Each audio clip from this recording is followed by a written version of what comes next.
Welcome back to the Poor Mom YouTube channel. I am Tawana Edwards, your host, and in this channel we make my favorite cocktail and mocktail recipes and have a little story time.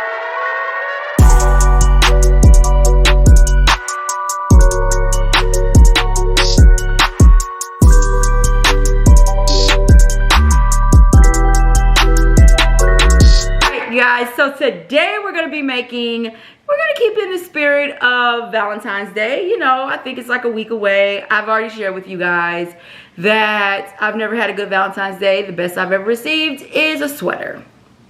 Yeah.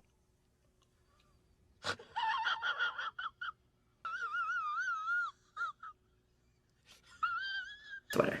So we're going to be making a red velvatini using red velvet Bailey's cream liqueur, and we're gonna go ahead and put in a little bit of my favorite. You guys, I love this stuff. It is white Godiva. Get whatever white chocolate or chocolate flavor you like. I am obsessed with this, so you guys are probably gonna see this make a lot of appearances. And we're also gonna throw in some chocolate milk and a little bit of cake mix. I know, a little bit of cake mix. Yes, red velvet cake mix. We're gonna throw that in. I've already made my glasses, you guys. As you can see, what I did was I took some red sugar.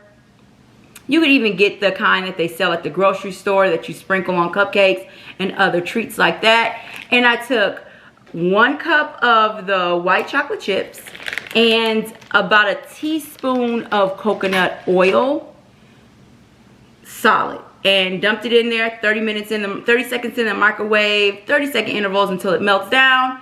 You're gonna dip your cup inside the white chocolate, get it all around the rim, then go ahead and dip it in the red sugar confection.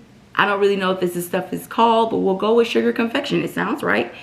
And then you have really nice, pretty martini glasses. Okay, so the first step is we're going to need 3 ounces of our red velvet mix. I'm sorry. We're going to need 3 ounces of the red velvet Bailey's liqueur in our mix glass. In our shaker, I should say. So we're putting 3 ounces of Bailey's red velvet into our mix glass. You guys, this goes up to 2 ounces, I think. Yeah, we're just gonna do this way. So you guys, I'm gonna tell you the story of when I found a chick in my closet. Yes, I felt like I was in that R. Kelly video. I really did.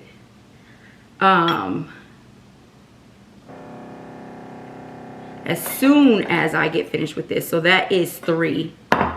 And then we're going to then put in only 1 ounce of the white chocolate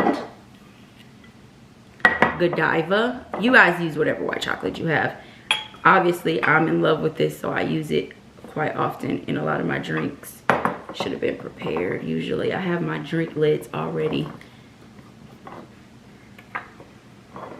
ready to go. So we're gonna do just, smells like liquor, tastes so good. All right, and now we're gonna put in 4 ounces of chocolate milk. You can also just do 4 ounces of milk and then maybe like a ½ ounce of chocolate syrup, or as much as you want. It's really entirely up to you. So we're gonna go ahead and put that in there. The chocolate milk. We're gonna put in 4 ounces of chocolate milk.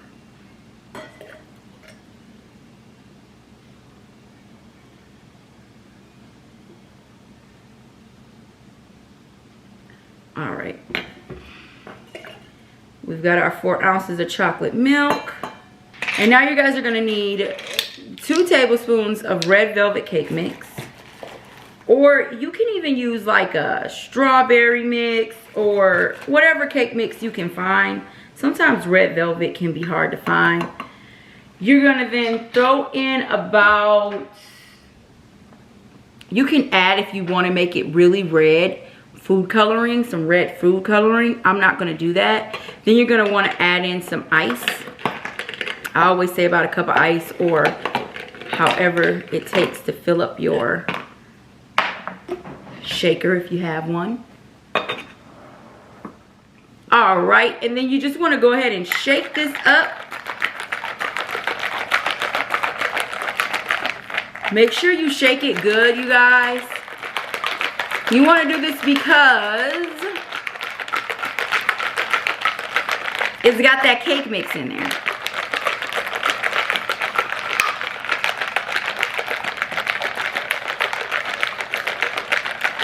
All right, and then when you're done with that, oh, it doesn't want to come off. There we go. Go ahead and strain that off. And voila, you have a red velvatini. It looks so good. I'm sure it tastes even better. It's so pretty. As usual, success. Ah, it looks really good.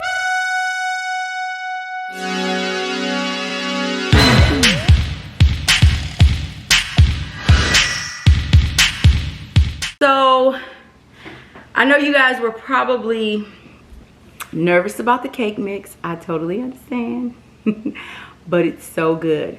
So let me tell you guys about the time that I caught the girl in my closet. So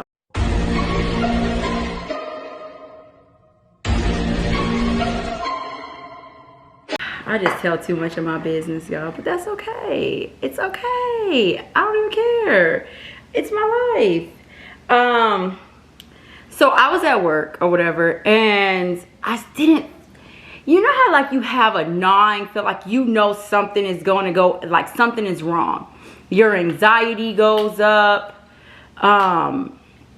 Just something that doesn't sit right with you. Like you have that eerie feeling, you know, in the pit of your stomach, and it kind of makes you sick or nauseous.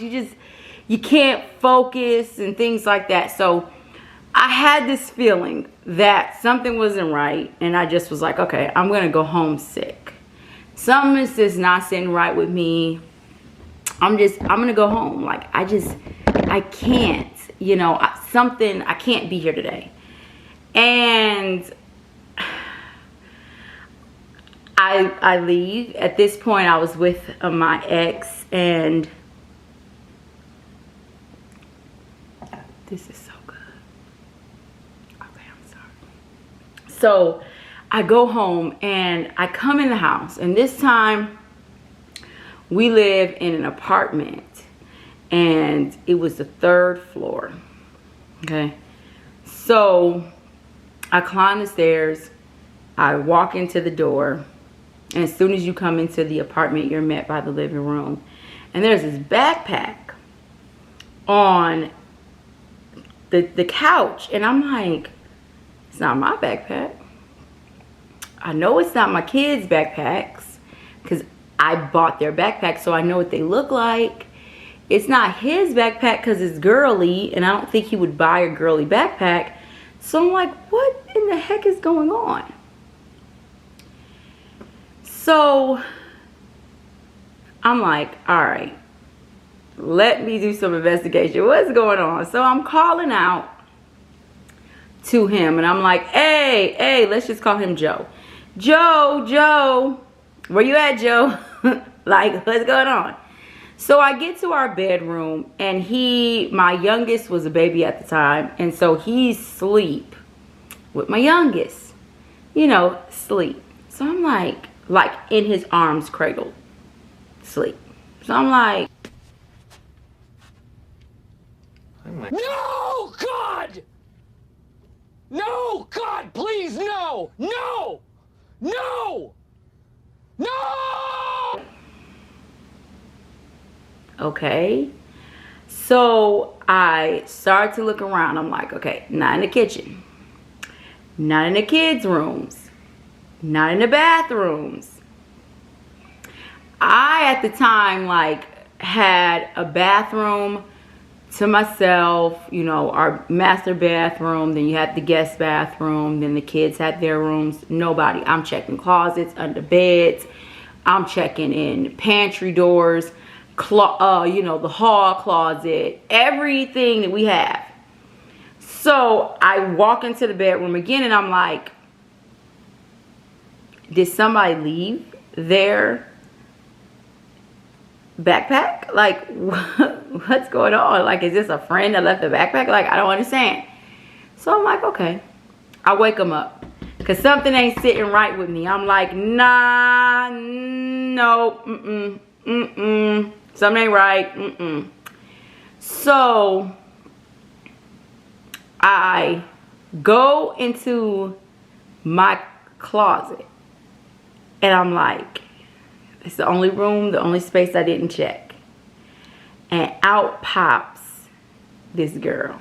Now let me tell you guys, I knew the girl, and hindsight being 2020, I saw the car outside when I pulled up, but I didn't pay attention because, you know, everybody drive an Equinox. That's not no, you know, at one point everybody had one. I mean, it was like a popular car. So when I see a car, I don't automatically assume that I know the person's car it is, because some cars are just very popular. Like back in the day when everybody had an Impala, and, you know, everybody had a Malibu, and everybody, like, there's just certain cars that, like, everybody has. So it's like, just because you see this car doesn't necessarily mean it's like that person's. Like, you know, I just didn't think nothing of it. At the time, I'm just trying to get up the stairs to go home and chill, because I'm leaving. I don't feel good at this point. Like, something's in me. My anxiety is up. And that was why. So I'm like, how come when I called out and he wakes up, you know, when somebody fake wake up, like, huh? What's going on, huh?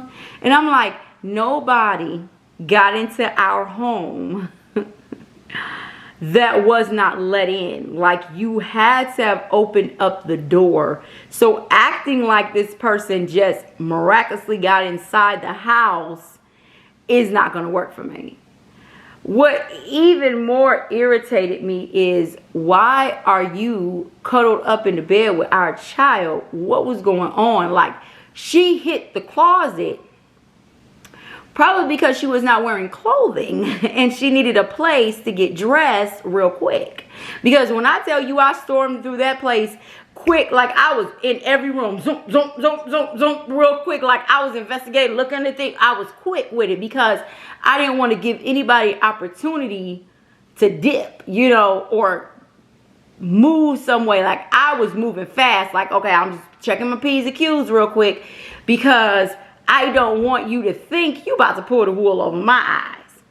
So, long story short of it all, she come out. I said, what's going on?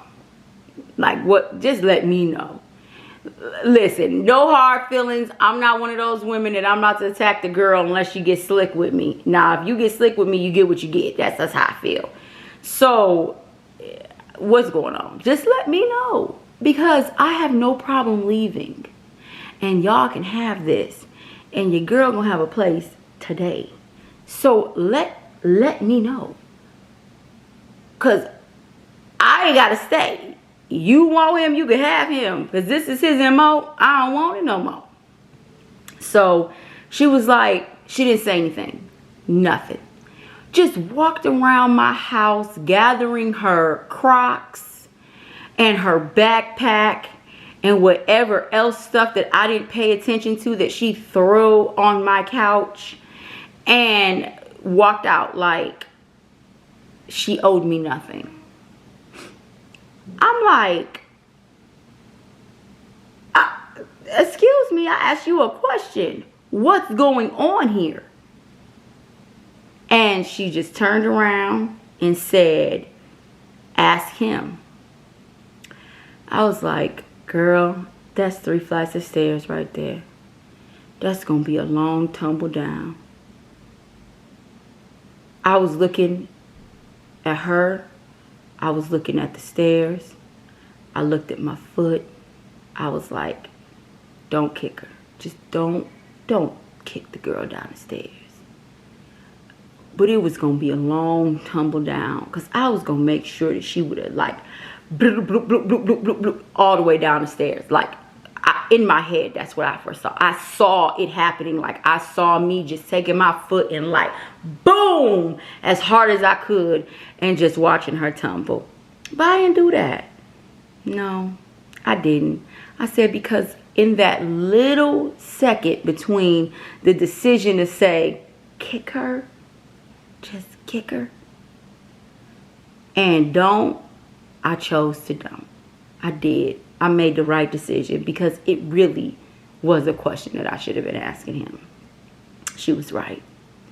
She was smart-mouthed, and she didn't have to get slick and look at me the way she did. But she was right. So I went in there, and I put that nigga in a headlock. What's going on? Yeah, I said it. I put him in a headlock. It is what it is. Violence is not the answer until you need answers. I need answers. Let me know. I just want to hear it. Like, I already know. I mean, like, this does not look like any... Oh, she was just over here because of X, Y, and Z. This is a coworker now. This is a coworker. Crazy thing about it was, I had met this girl before. She was outside the house, and he had told me about a coworker that got him to and from work at the time, and all of this. So I was like, okay, you know, hey, coworker, you know, how are you? I'm thinking she's dating his friend who's always at the house. When I introduced myself to her, she was a little like, I was like, okay, you got an attitude problem. You won't be in my house. We're not going to be friends. Ever. Okay, I was trying to be nice. Really not, okay. I was trying to do something that's a little out of my character, which is be nice. So let me not ever do that again with you. Bye, bitch. Bye, bitch. You know, I just went on like, okay, bye. So,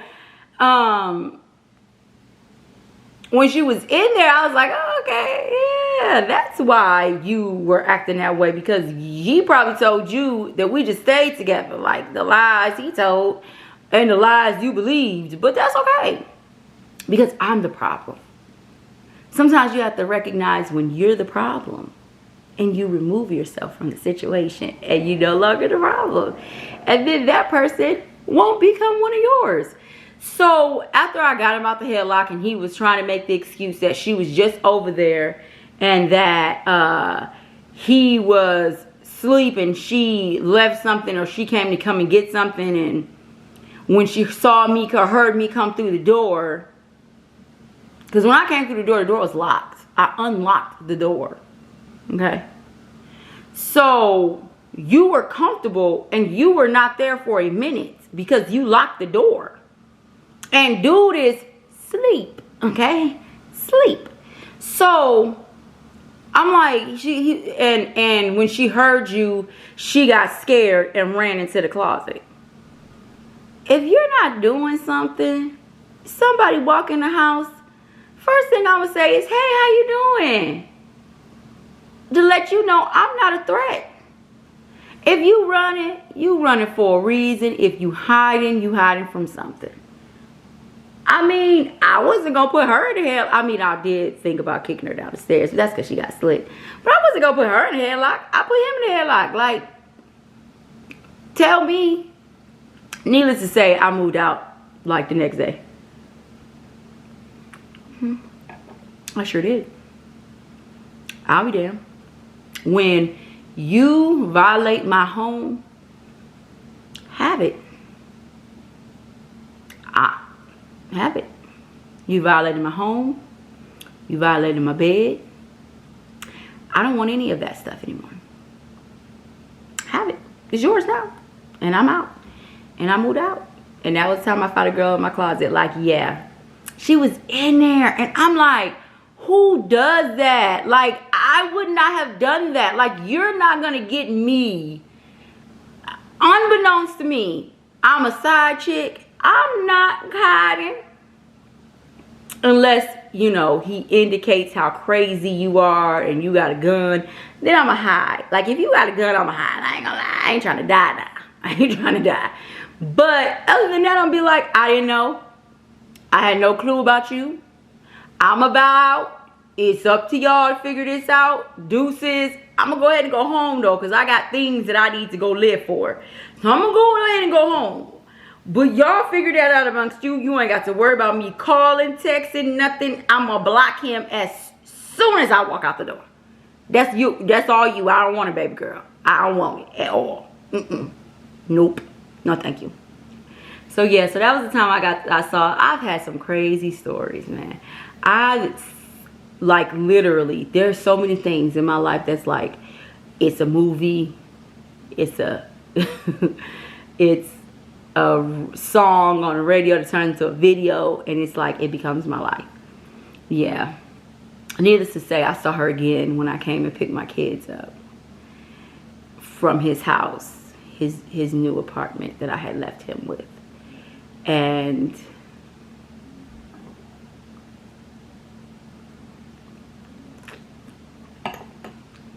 it's out of focus. There it goes.